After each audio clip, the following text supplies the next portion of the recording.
What's up, guys? This is Thomas here from Epic Action Gaming, and today we're going to show you a little bit of this yellow Palpatine deck. If you've ever played on forcetable, you know that you're playing against an AI, and it doesn't always make the smartest moves, but I like firing it up against a Sabine list and just playing it over and over and seeing if the deck needs a few tweaks from there. As you can see, I played a Viper Probe Droid, and they had a red 3 in hand, and most people would drop that on turn 2, and they ended up doing the For the Cause I believe in. I guess the AI must have resourced the red 3. I'm not quite sure. I think we had a way around it either way with the No Good For Me Dead, but I had the super laser tech, so I'm going to play that and be able to use Palpatine's ability to draw a card next turn and put it directly into my resources while simultaneously damaging one of my opponent's units, which you'll see in just about 5, 4, 3, 2, and 1. Yes, I'm going to hit this A-Wing because I've got plans for that in the future. In this matchup, you're just wanting to stabilize, control. Sometimes you're not even attacking in the early game just to claim initiative. You'll see here, No Good To Me Dead. Was able to hit Sabine, knock it down. Unfortunately, they had a wing leader to buff the A-Wing, but that'll be okay. As long as we can ramp up just a little bit more, we'll be able to flip Palpatine and steal that A-Wing.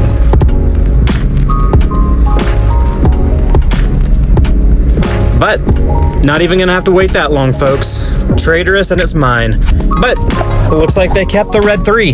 They didn't put it in the resources anyways. So, you know, like I said, with the AI, sometimes they make funky decisions, but it's good to get some practice in, get some reps against Sabine. If you're gonna be running any type of deck, I recommend trying it on force table against Sabine. Obviously, it's not gonna be making professional plays, but it's the best that it can do. So I decided to go ahead and take out the Sabine here because, well, they already used the epic action, but you just still don't want the buff on Steadfast Battalion. They decided to buff their wing leader here with a medal ceremony, which isn't going to be much of an issue. I've got the Yularen for a little bit of heal, which is very nice in this deck. If you open up Yularen and Royal Guards, then it's going to be really tough sledding for the Sabine player. You don't get that all the time, and you cannot count on that because that happens very, very few times that I've played this matchup.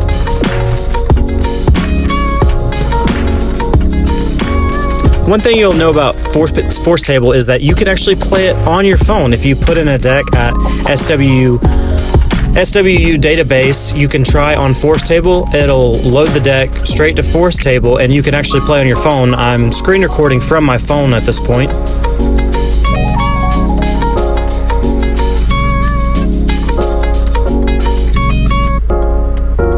If you're using your phone, also with Overwhelming Barrage, sometimes it doesn't know what to do. You got to put all the damage onto one unit. So most of the time I ended up resourcing Overwhelming Barrage when I'm playing on Force Table, but I mean, it gets the job done here. And as you can see, I've got plenty of damage on board. And now it's just about controlling. Make sure you take care of every unit the opponent has because you don't want to be taking any more damage than you have to.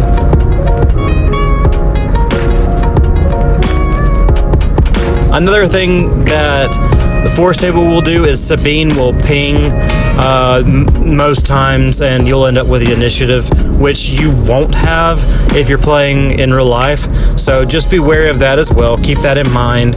It's not going to be playing super optimally. You can see here I used the Overwhelming Barrage. I had the one target, so I just went ahead and took it out, which I was able to do even though it was on Force Table. And Sneak Attack is, if you're running yellow Palpatine, I think it's a must to be playing Sneak Attack just to be able to get the win. And that'll do it for this matchup. Don't forget to like and subscribe to Epic Action Gaming.